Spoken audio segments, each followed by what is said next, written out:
Hello there, ladies and gentlemen, and welcome back to another Friday, which means it is time for another Nozz watches Hitsugi no Chaika. Oh boy.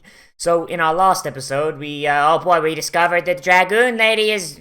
Oh no, the Dragoon was the dragon. Okay, that's fucking weird. Okay, so, I don't understand that, so I come from a country where Dragoons are, actually a thing.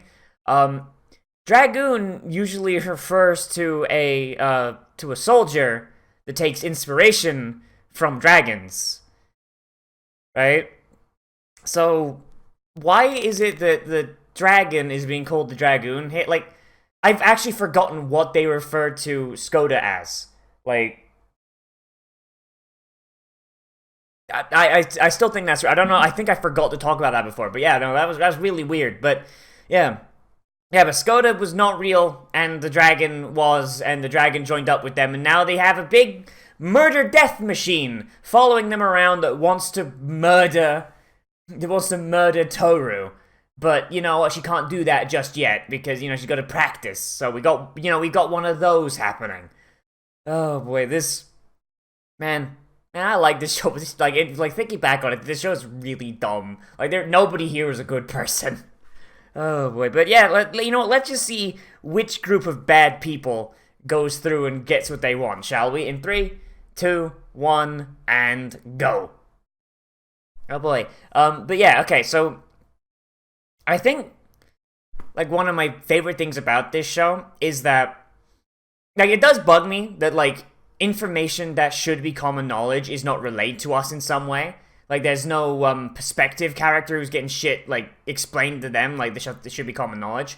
Chaika could be perfect for that, since it seems like she's foreign, but, oh well. But the stuff that is relevant, yeah, is getting leaked to us fairly often, so that's good. And also, I like the fact that none of the characters are good people. And while I really do not like Toru or his sister, whose name I've already just has left my brain, I don't like either of them. Literally everyone else, so far, that's actually got, a little bit of screen time, a decent chunk of screen time that lets them explore themselves, they pick up and it's yeah, I get you, I understand what you're at. It's literally the fucking opposite of, it's the opposite of fucking Roka no Yusha. Roka no Yusha, more than, half the characters in that show, yeah, have the most screen time, and they've got less than half the characterization of the other ones. They basically boil down to basic tropes and nothing else. Here, it's only 2 of them. And even then, they share that screen time with one of the more interesting characters out of all of them.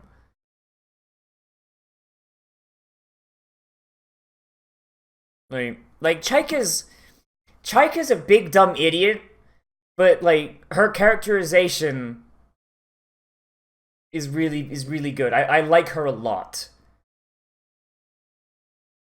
She started off she was a little bit I'm okay, what the fuck's going on? But as time's gone on, she's really grown, growing on me like a fungus.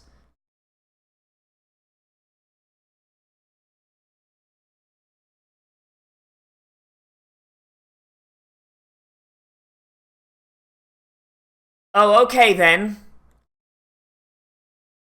You just stepped on him, you idiot.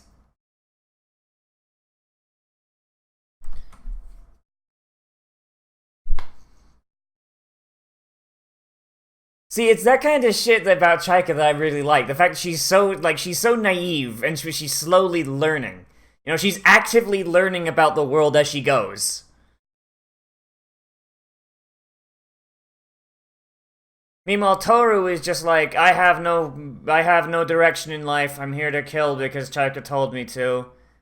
They've got more characterization in the fucking opening where they're burning down that village and slaughtering innocents.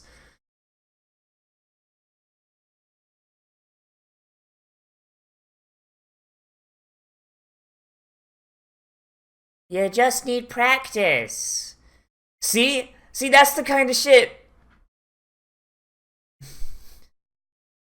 See, that's the kind of shit I like about Chaika. She's actively trying to improve. She knows she's not good at 90% of normal, everyday things. But she's trying. And then compare that to how Toru responds, like, oh, so you want to go get us information. Neat.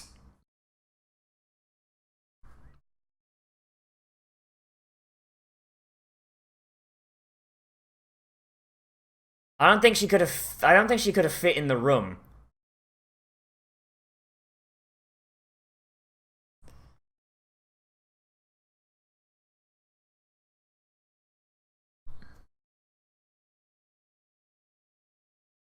Like, see, I don't understand why he's such a bad character, because, I mean, disgraced former soldier, I mean, you could, for an evil empire, no less, I'm assuming?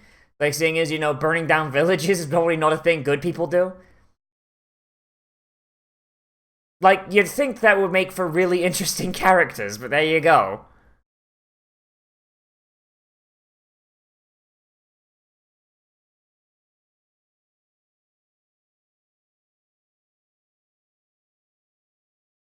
Ah, yes. Protein.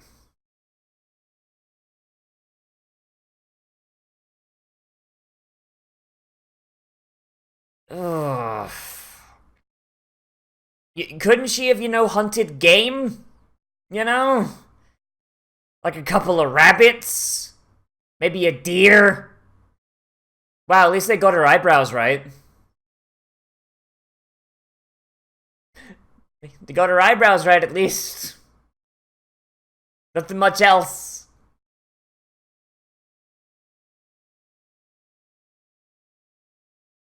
Look at him trying so hard.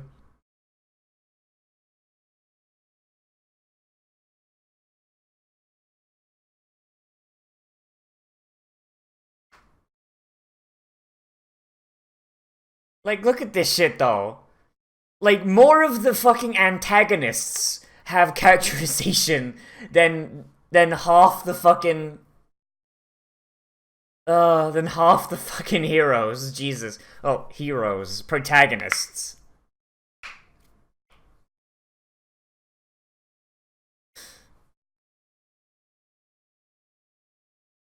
Like, even though some of them are, like, tropes, like, Vivi is, like, the shy girl who is going to murder you even though she can't talk about her feelings. Like, at the very least, like, it's being portrayed well, you know? You can slap a trope in and be like, yes, hello, I am the disgraced soldier, right? Like, but if you have a trope and you want to throw on a character and you want to, like, have that character be enjoyable, you gotta ham it up a bit, you gotta play it up. Like, I don't get the same energy from Toru and his sister than I do from Vivi, for example.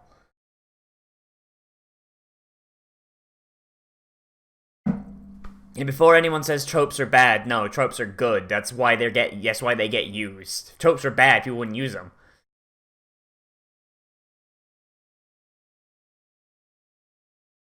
Yeah, he's gotta find someone to knock up so he can continue on his line of razors. Look at how clean shaven that man is. That's a man who could get the best a man can get. Right there.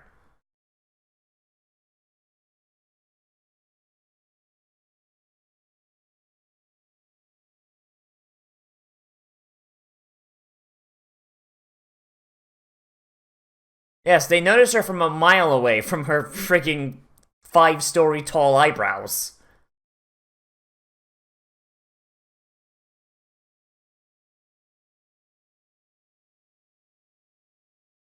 Wait, what characteristics?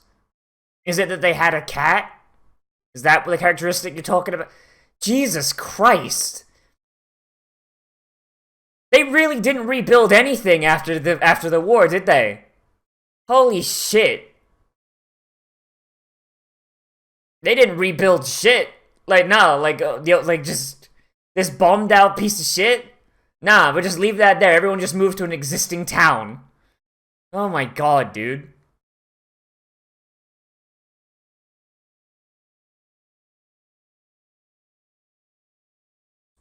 Oh.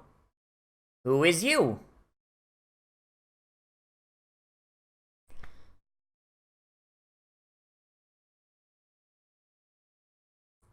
Run her over. Run her over. Crush her with the wheels.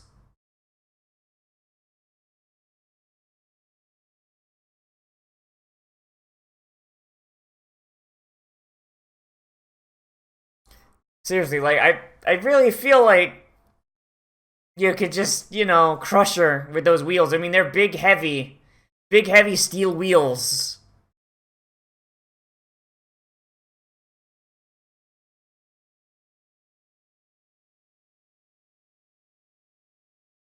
Oh, hey, it's a whip sword. The best, most ridiculous version of a sword.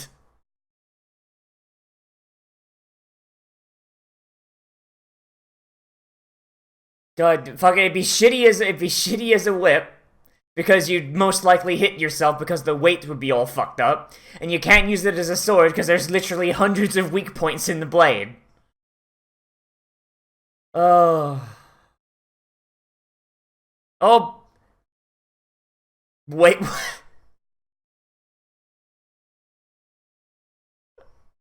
a short-haired Chaika, huh?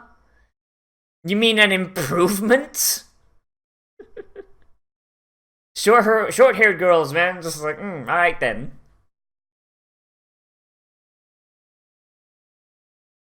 Oh no, it's not just short-haired Chaika. It's short-haired racist Chaika. Uh. Wait, and another sniper rifle. Wait, how rare are these fucking things? Like, I thought these things are supposed to be like rare. Like he was actually surprised when Chaika showed up with it.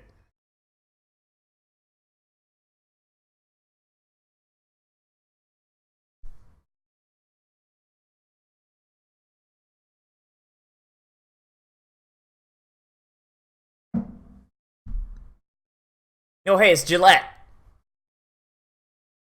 Welcome to the party, pal.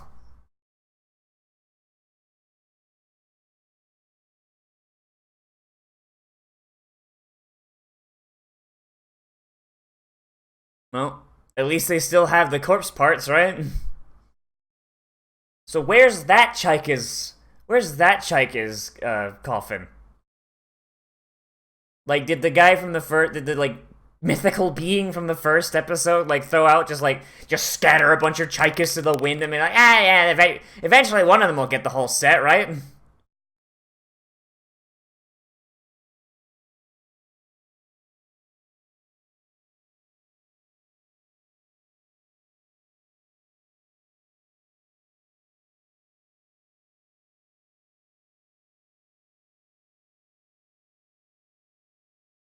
It's really weird that the cat boy has black fur but like blonde hair. That's weird.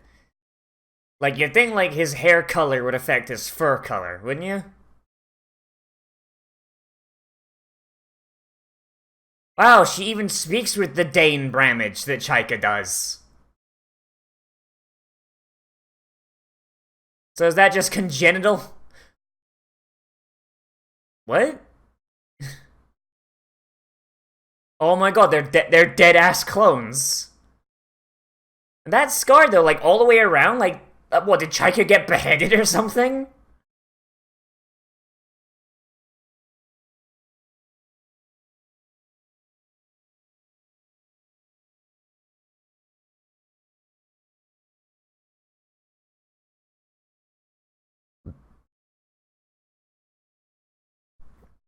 Her name, you're gonna call her Sticky.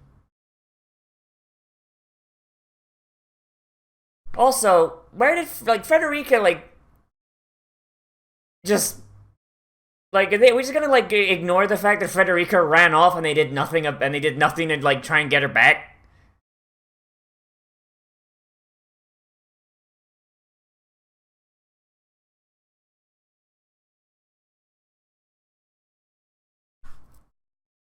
Hmm.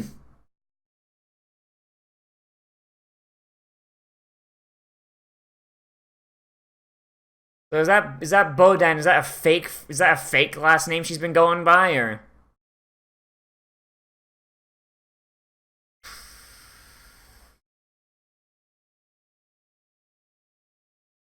I don't know. Like, my like yeah, like she's going. They're going for the torture and all the other shit, right? But it's very rude. But it's like there's no. I'm not interested in them at all. Like it's like there it doesn't feel like there's any like real weight behind them. Like it feels like they're just going through the motions.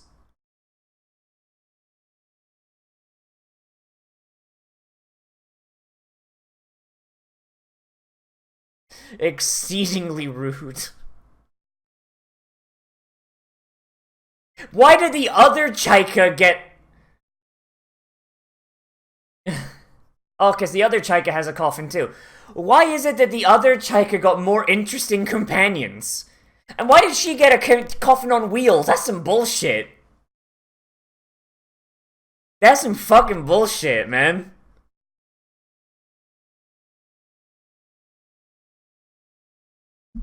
Like our Chaika has to carry that fucking thing around. Like their Chaika gets it on wheels, man. That's some horse shit.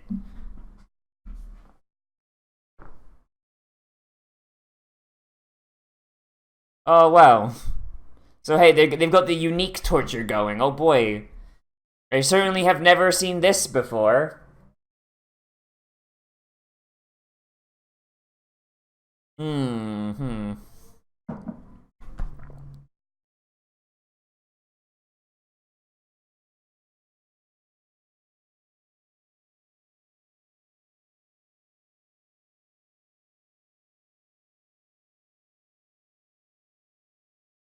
Can we come back to the more interesting torture going on, please?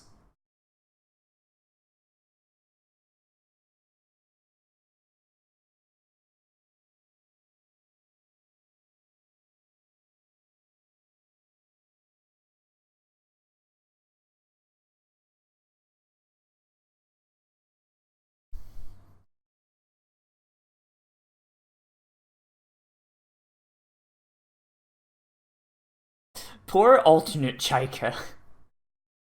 Oh boy. Yeah. Real Chaika gets Real Chaika gets the better team and the better treatment.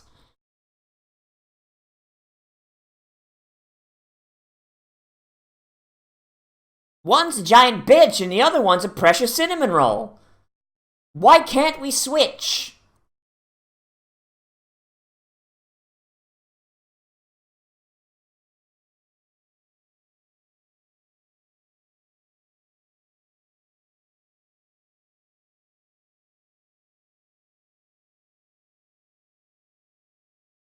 Wait, wait, what?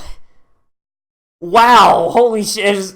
How many? Okay, so there's at least three other Chaikas going around. What in the fuck? And each one have a different color?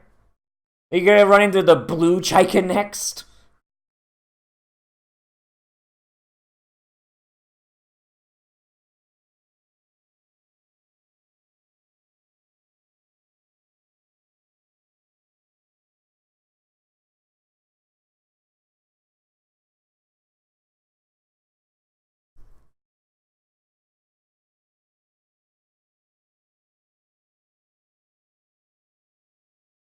Oh, hey, that guy's got a gun too.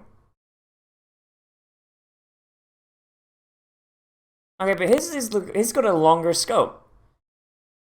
But that other girl's was like basically identical to Chaika's because it looked like it.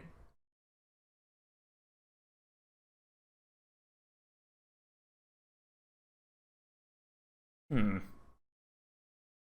Yeah, like how common are these?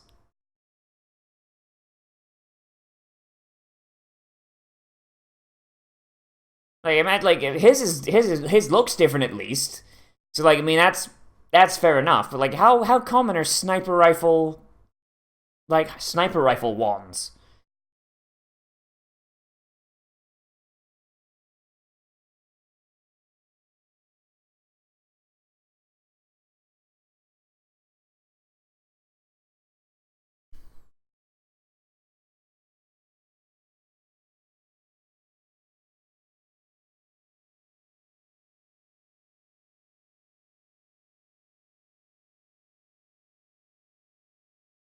So, I mean, why don't they just work together? If they're all Chaika, then they have the same goal, do they not?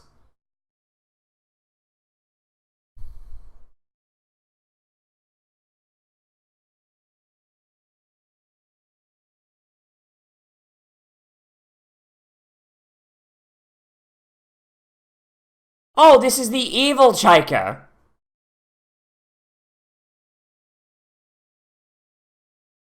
So so each color represents a different...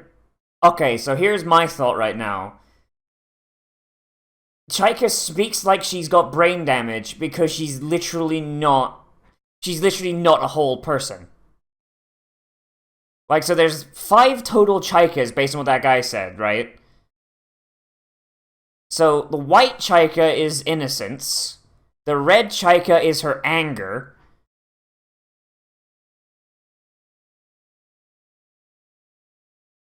Yep, there it is.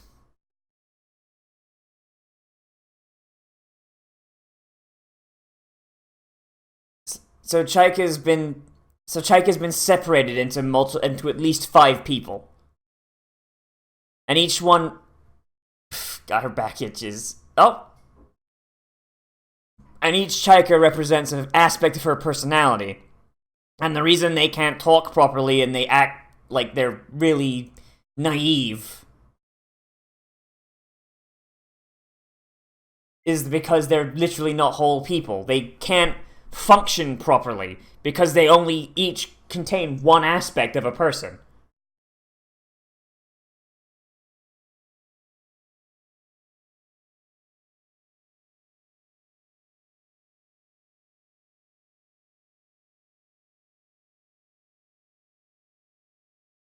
Okay.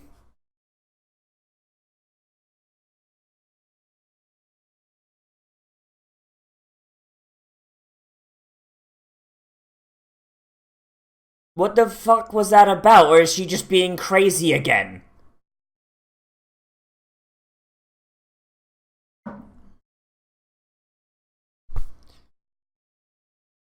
They're just being fucking crazy. She's just being fucking crazy. That is her only personality trait. I'm crazy. Like fuck. It's like what Aaron Hansen thinks fucking Grey Fox is in Metal Gear Awesome.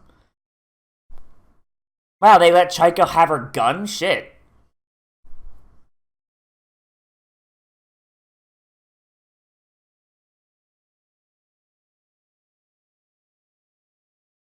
I do like the mild differences in their costumes though. Like regular Chaikas is very clearly supposed to be like a non-combatant kind of thing. Like she's supposed to look more pure non-combatant. I guess the white makes it virginal, I guess. I guess that's the idea. She's supposed to be innocent. And as a result, her weapon requires that she stay out of harm's way. Because it's a sniper rifle. You use it for long distances. If she has to fight, the only way she can fight is by avoiding being in harm's way. The other Chaika's costume, while still looking similar, is much more cut down, offers way more freedom of movement, and very clearly, like, looks like she's supposed to be out in the front lines, you know? Like, that's really cool. That's a cool little design thingamajig there on that one. Don't know if it was on purpose, but that's what I'm pulling from it. Oh, boy. Yeah.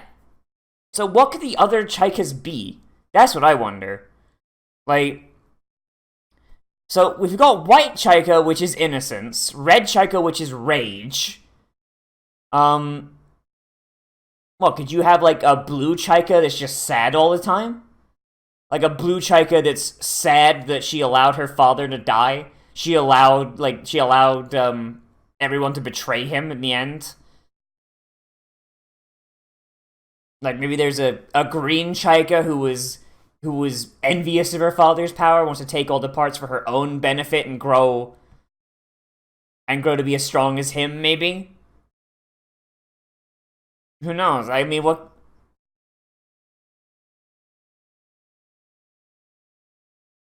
Yeah, next week. I honestly I want to see what all the different Chaikas are, because if there are 5 Chaikas, because I mean he said there's 3 others that we know of. He probably would not be referring to the Chaika that he knows and the Chaika that's in front of him.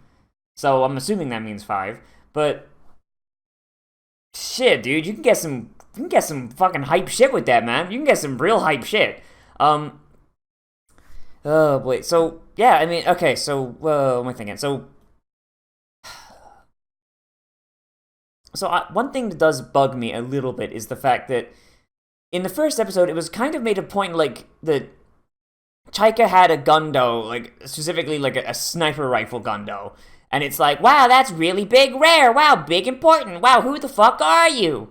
And now it's like we've got another girl in the other Chaika's party who's got like basically what look like an identical rifle. I'm trying to like scroll through to find it, and I'm having a little trouble actually finding a frame with her in it. Um, yeah, I mean, yeah, it looks identical based on like the fight. Yeah, same scope. The only difference is it's got a bipod, which I don't think Chaika's does. I might be. Oh no, her Chaika's does. Yeah, yeah. And then you got the other guy who's got one, but it's very clearly a different model. It looks a bit more janky. Looks like Chaika's looks a bit more refined, and that guy's looks like it's like a cowboy thing. The scope is is about as long as the fucking barrel. Um, so, like I don't know. Like I feel like maybe like that takes away from Chaika a little bit. Um, I I still don't like Toru and his sister. I really don't. Like they are just very generic. They feel like the guy, the author had the idea for all the other characters, and it was like, okay, well, I need party members for Chaika. Let me just open up TV tropes and just keep going through random pages till I find one. And okay, tortured soldier who just wants to go back to war. Okay, I'll do that one. And dedicated big sister who is fucking insane. Okay, I'll write that one down too. And he's just kind of like going through the motions of them. They don't feel like they're bringing anything new to it, or not even anything new, anything interesting to it, you know? Like his whole like his thoughts, his motivations, it doesn't feel like there's anything to him other than like, yeah, I'm just hanging around, I'm doing what Chaika tells me to do, and I want war to come back so I can murder people and burn down villages. Yeah, just like there's nothing there like oh I was there when Emperor Gaz died and I could have stopped this. I could have put an end to this bullshit peace. I could have like done something, you know, like something in there that just kind of ties him to the world more than just I want people to fucking die. Man, I just want people to fucking die. I don't care how it happens. Just fucking let me stab people to death and just go. You know, like it's just something that could make him just a little bit more interesting, like and tie him to the world that he's in, like because it doesn't feel like there is anything there. Just like we've spent like barely any time with the people that are hanging out with Red Chaika, and already they're way more interesting. Like the other guy, he's like we don't know what his deal is. I'm assuming he's a mercenary. I'm assuming that the Chaikas would seek out mercenaries because mercenaries would probably be the most loyal thing you get as long as you keep paying them. And it seems like the Chaikas don't exactly want for money. But he's loud, he's boisterous, he's very clearly, like, kind-hearted. Like, instead of, like, trying to torture Chaika and, like, denying her food, he gave her food and was like, hey, like, once you finish this, I do need to tie you up. Is that alright? Like, you okay with, like, you okay? Like, you don't need anything else? Alright, okay. And he treated her very nicely. And then you have, like the little joke where Chaika thinks he's a pervert, and what does he do? He diffuses the situation by saying, no, I'm not into girls with flat chests, or children. If you want to see what real titties look like, look no further! You know, like, he diffuses the situation with, like, a little bit of humor based on what Chaika was thinking of him to start with. Like, that's good. That's I like that. Like, that's funny. Like, it's not, like, unique, but it is something that ties him in and makes him endearing. You know, it's better than what we've got with fucking Toru. Like, the sniper lady, she's very clearly, like, a big stoic type, but I feel like if she's going to get any character development, then it's going to be Like, it's going to come later, if at all. But, I mean, so, hey, one character that is, like, endearing and boisterous and actually you can look at and be like, hey, yeah, no, that guy is very good, finger guns. Like, that's better than what Chaika has, isn't it? Yeah, I like this whole thing. I like this whole plot development with the two Chaikers. It's good. It's interesting at the very least. Like Gillette's little thing there, where we're hanging out with Gillette. They're also very good. I do like them. I do wish we could spend more time with them actually, because I feel like there's a lot there behind them, but like we only get to see snippets of it. Like Viv wants Gillette's dick, and Gillette wants to do his family proud and like continue on his line, and basically, he's living under the onus of a familial obligation kind of thing. Like he was born into this line, he has a duty to that line, and he's chafing under it a little bit. I feel like he's got to do this. He's got to make his family proud, and if he fucks up, then he makes every single person in his family look bad. That's what I've been getting from him, at least. And like I said, not unique, but it's interesting enough based on the snippets that we get and his character and what he's like as a person. Like, tropes aren't bad. They just need to be done correctly, and it just kind of sucks that two of the characters we've spent the most time with are not done correctly. But, they can't all be winners, right? But hey, at the very least, they're outnumbered by the better characters in the fucking show, innit? Yeah, that's what I think. That's what I think of this episode. Let me know what you think down there in the comments. Whether you liked this episode or you would have wanted something different. What colors and personalities do you think the other Chaikers have? What are their goals? Like, let me know down there in the comments. Oh boy. And yeah, remember to, as always, I am Nozz. Remember to like, comment, favorite, subscribe, share on social media, tell your friends, and if you want, you can always support me on Patreon, which is linked down there in the description and on the end card. If you do become a patron, get a special patrons-only Discord channel where you can recommend things to be less played, less watched, live streamed, whatever. And also, I just kind of hang out there, and like, if you need something, you can just at me, and I'll be like, hey, what's up, buddy? What are you doing? Or if you just want to chat, like, there's other patrons there. Just kind of, people have just been like posting pictures of their pets, so that's also very nice. I like seeing that one. Yeah, and if you also become a patron, guess we have our special patrons-only movie night that we usually hold on the second week of every month, but we're actually pushing it back to the third week for this one because lots of people couldn't make it, and one of our guys is actually at oh no, where did he say he was at? Dang it. Well, one of our guys is at a big anime convention, so we figured we wouldn't make him choose between patron movie night watching a big anime movie that he's been wanting to watch and that. So yeah, hope he has fun. Have fun, Kubi. Yeah. Anyway, everybody, I'll see you in the next video. But most importantly of all, become a trash mammal today. And we'll see you around the